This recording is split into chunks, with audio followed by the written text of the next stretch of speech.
आज हम 8वीं कक्षा की हिंदी किताब का पाठ 2 पढ़ेंगे। गीत। इसके लेखक हैं सलमान बिन रज़ाक। ठीक है, तो पहले हम उनके बारे में पढ़ेंगे, उनका परिचय। सलाम साहब का अध्यापन और लेखन कार्य साथ साथ चलता रहा है। आपके लेख, कहानियाँ विविध पत्र पत्रिकाओं की शोभा बढ़ाते रहे हैं। आपको दिल्ली, उत्तर प्रदेश, बिहार, महाराष्ट्र की साहित्य अकादमियों द्वारा विविध सम्मान एवं पुरस्कार प्राप्त हुए हैं। तो इन्हें सलाम बिन रज़ा जी को, लेखक को, कई सम्मान प्राप्त हुए हैं और पुरस्कार भी प्राप्त हुए हैं। इनकी प्रमुख कृतियाँ क्या हैं? माहिम की खाड़ी, बादल की आप बीती, नन्हा खिलाड़ी, जिंदगी अफसाना नहीं, नंगी दोपहर का सच आदि। ठीक है, तो इन्होंने ये कृतियाँ लिखी है।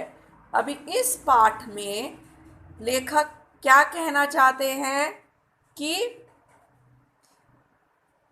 प्रस्तुत भावपूर्ण प्रतीकात्मक कहानी में लेखक सलाम बिन रज़ाक जी इशारा करते हैं कि जब लोगों की नीयत में खोट नहीं थी तो समाज में चारों तरफ सुख, शांति, समरसता, संपन्नता फैली हुई थी। जब लोगों में कुछ भी मन में कोई खटाव नहीं था, लोगों के प्रति कोई द्वेष नहीं था, तो लोग क्या थे? उस समय लोग सुख शांति से अपना जीवन व्यतीत करते थे। आज लोगों में लालच, स्वार्थ, असंतोष का विष घुल गया है। परिणाम स्वरूप समाज में मनभेद, अशांति फैल गई है। अभी क्या है, लोगों में लालच बढ़ गया है, स्वार्थ बढ़ गया है, जिसके कारण क्या हो गया है, उनके मनों में अशांति फैल रही है और लोगों के प्रति उनके भेदभाव हो रहा है। और जो भी सुख है, जीवन के संगीत है, मेल मिलाप है, सब अदृश्य हो गए, दिखाई ही नहीं दे रहे। शांति एवं प्रेम के संदेश देने वालों के तन मन लहूलुहान हो रहे हैं। रज़ाक जी को भावी पीढ़ी से बहुत उम्मीदें हैं। आपका मानना है कि भावी पीढ़ी ऐसी संगीत रच सकेगी जिससे समाज में सुख, शांति, सौहार्द का वातावरण बन सकेगा। वे मानते हैं कि जो आने वाली पीढ़ी है और जो अभी पीढ़ी है, जो हम लोग हैं, वे समाज में सुख शांति फैला सकते हैं। तो अभी हम पाठ पढ़ेंगे। मेरे बेटे ने हमेशा की तरह उस रात भी कहानी सुनने का अनुरोध किया। मैं काफ़ी थका हुआ था। इस पर दूरदर्शन से टेलीकास्ट होने वाली खबरों के ने मन और मस्तिष्क और भी बोझिल कर दिया। दुनिया बारूद के ढेर पर बैठी है। एक जरा माचिस दिखाने की देर है बस। क्या इंसान पुनः आदिकाल की ओर लौट रहा है? मन बेचैन और मस्तिष्क परागंदा था। मैंने बेटे को पुचकारते हुए कहा, आज नहीं बेटा, आज पापा बहुत थक गए हैं। हम तुम्हें कल सुनाएंगे एक अच्छी सी कहानी।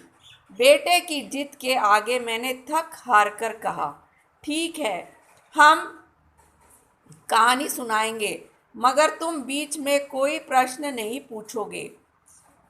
नहीं पूछूंगा, उसने हामी भरी। पुराने जमाने की बात है। मैंने कहानी शुरू की। कितनी पुरानी? वह बीच में बोल पड़ा। मैंने कहा था ना, तुम कोई सवाल नहीं पूछोगे। ओहो सॉरी पापा, उसने कसमसाते हुए क्षमा मांगी। बा वैसे बात बहुत पुरानी भी नहीं है। मैंने कहानी जारी रखते हुए कहा, कहीं कोई 50 बरस हुए होंगे, या तो हो सकता है 100-200 बरस पुरानी हो, अधिक से अधिक 1000-1200 बरस पुरानी भी हो सकती है, या फिर उससे इससे भी ज़्यादा। कहते हैं उस ऊंची पहाड़ी के पीछे एक बस्ती थी। बस्ती सचमुच बहुत पुरानी थी। बस्ती में ऊंचे ऊंचे मकान थे। मकानों के आंगनों आंगनों में फूलों की क्यारियां लगी थी, जिनमें रंग बिरंगे फूल खिलते थे, और हवाओं में हर पल भीनी भीनी खुशबू रची रहती थी। बस्ती के बाहर बागों का सिलसिला था, जिनमें तरह तरह के फलदार पेड़ थे। पेड़ों पर परिंदे सुबह शाम चहचहाते रहते। बस्ती के पास से एक नदी गुजरती थी, जिससे आसपास की धरती जल संपन्न होती रहती। मनुष्य तो मनुष्य, ढोर डंगर तक को दाने चारे की कमी नहीं थी। गाय बहुत सारा दूध देती। बस्ती के लोग प्रसन्नचित्त, मिलनसार और शांति प्रेमी थे। पुरुष दिन भर खेत खलिहानों और बागों में काम करते, पशु चराते, लकड़ियां काटते, और औरतें चूल्हा चक्की संभालती। उनमें जो शक्तिवान थे, कुश्तियां लड़ते, लाठी वल्लम बल्लम खेलते, चित्रकार चित्र बनाते और कवि गीत गाते थे। खुशियां रोज उस बस्ती की प्रक्रिया करती, और दुख भले से भी कभी उधर रुख ना करते। तो इस कहानी में हमें ये बताया गया है कि लेखक का बेटा लेखक को कहानी सुनाने के लिए कहता है। तो लेखक बहुत थके हुए थे, और उन्होंने दूरदर्शन में जो खबर सुनी थी, न्यूज़ सुनी थी, उसके कारण उनका दिल मस्तिष्क में बहुत उथल पुथल हो रहा था। सोच रहे थे वो कि मनुष्य कहाँ पर जा रहा है। ये जरा सा या कुछ अगर बोला गया तो सारी जगह बर्बाद हो जाएंगे, और उनका मन बेचैन था। इतने में उनका बेटा कहता है कि कहानी सुनाओ। तो बेटा कहता है कहानी सुनाओ, तो लेकिन वे कहते हैं कि कल सुनाएंगे, लेकिन उनका बेटा बोलता है नहीं, आज ही सुनेंगे। तो वह कहता है कि मैं कहानी तुम्हें सुनाऊंगा, लेकिन तुम बीच में मुझे कुछ नहीं पूछोगे।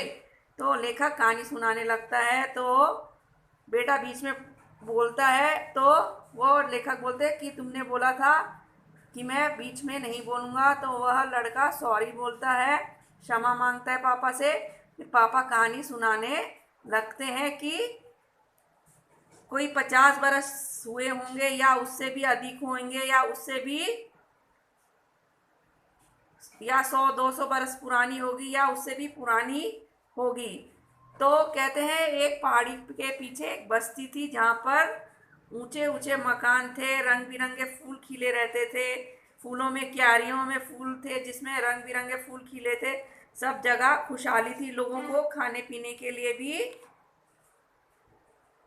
सब मिलता था, और पशु भी खुशी से रहते थे, उन्हें भी कोई खाने पीने की कमी नहीं होती थी। और सारे लोग बस्ती के मिलनसार थे, आपस में मिलजुल कर रहते थे, एक दूसरे की मदद करते थे, और उस गांव में कहीं पे भी कोई दुखी नहीं था। और वहाँ के पुरुष खेती में काम करते थे, और पशु चराते थे और औरतें क्या करती थी, घर का काम करती थी।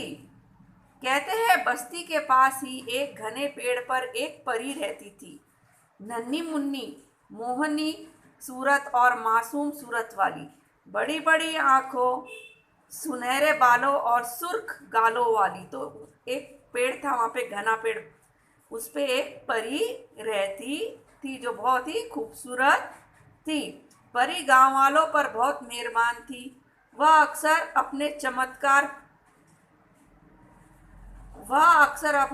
चमकदार परों के साथ उड़ती हुई आती और उनके रोते हुए बच्चों को गुदगुदाकर हंसा देती। तो वो, उसके जो पर थे, जो उसके पंख थे, वो चमकदार थे, वो उड़ती हुई आती थी, जो भी बच्चा रोता था उसे गुदगुदाकर हंसा देती थी। ठीक है। लड़कियों के साथ सावन के झूले झूलती, आंख मिचोली खेलती, लड़कों के साथ पेड़ों पर चढ़ती, नदी नालों में तैरती, कभी किसी के खलियान को अनाजों से भर देती, कभी किसी के आंगन में रंग बिरंगे फूल खिला देती। तो जो परी थी वो बच्चों के साथ खेलती थी, लड़कियों के साथ भी खेलती थी, लड़कों के साथ भी खेलती थी, और किसानों के खेतों में अनाज भर देती थी, खलियानों में अनाज भर देती थी और आंगन में रंग बिरंगे फूल खिला देती। जिस दिन गुजरते रहे, समय का पंछी काले सफेद परों के साथ उड़ता रहा और मौसम का बहुरूपिया नए रूप बदलता रहा। फिर पता नहीं क्या हुआ, कैसे हुआ कि एक दिन किसी ने उनके खेतों में शरारत का हल चला दिया। बस उस दिन से उनके खेत तो फैलते गए मगर मन सिकुड़ने लगे। गोदाम अनाजों से भर गए मगर नियतों में खोट पैदा हो गई। अब वे अपने निजी जमीनों के अतिरिक्त दूसरों की जमीनों पर भी नजर रखने लगे। अभी थोड़े साल बीत गए, उसके बाद क्या हुआ कि वहां पर किसी की नजर लग गई और खेतों में अभी क्या हो गया, शरारत का हल चल गया। किसी ने अपना शैतानपना शुरू कर दिया था और लोगों की नीयत अब सही नहीं थी। उनके खेत बढ़ने लगे लेकिन उनका मन सिकुड़ने लगा। अभी मन में लोगों के प्रति, उनके प्रति कोई आदर की भावना खत्म होने लगी और अब वे अपनी जमीन के अतिरिक्त दूसरों की जमीनों को भी खरीदने के इरादे रखने लगे कि मैं कैसे इनकी जमीनों को हड़प लूं। नतीजे के तौर पर खेतों में मक्कारी की फसल उगने लगी और पेड़ छल कपट के फल देने लगे। लालच ने उनमें स्वार्थ का विष घोल दिया। पहले वह मिल बांट कर खाते थे, मिलजुल कर रहते थे, मगर अब उनकी हर चीज विभाजित होने लगी। खेत खलियान, बाग बगीचे, घर आंगन, यहाँ तक कि उन्होंने अपने पूजा घरों तक को आपस में बांट लिया और अपने अपने खुदाओं को उनमें कैद कर दिया।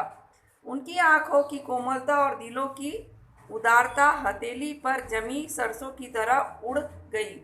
दावतों का सिलसिला बिखर गया और महफिलें उजड़ गई। तस्वीरों के रंग अंधे और गीतों के बोल बहरे हो गए।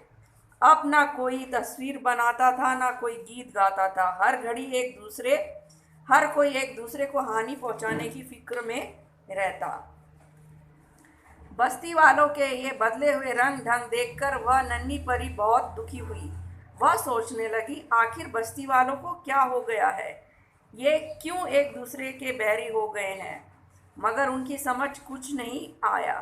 अब वह भी बस्ती में जाती, बच्चों को गुदगुदाती और औरतों के साथ गीत गाती, उनके खेत खलियानों के चक्कर लगाती, आंगनों में घूमती फिरती, मगर अब वह सब उसकी तरफ बहुत कम ध्यान देते। बस्ती वालों की उपेक्षा के कारण नन्ही परी उदास रहने लगी। आखिर उसने बस्ती में आना जाना कम कर दिया। अभी परी थी जो आती रहती थी, उनके बच्चों के साथ खेलती रहती थी, उनकी ओर भी लोगों ने देखना बंद कर दिया और अब परी उदास रहने लगी और वह बस्ती में कम आती जाती है अभी। तो बच्चों, यहाँ तक हमने ये पाठ पढ़ा। अभी इसके आगे का पाठ हम अगले वीडियो में देखेंगे। धन्यवाद।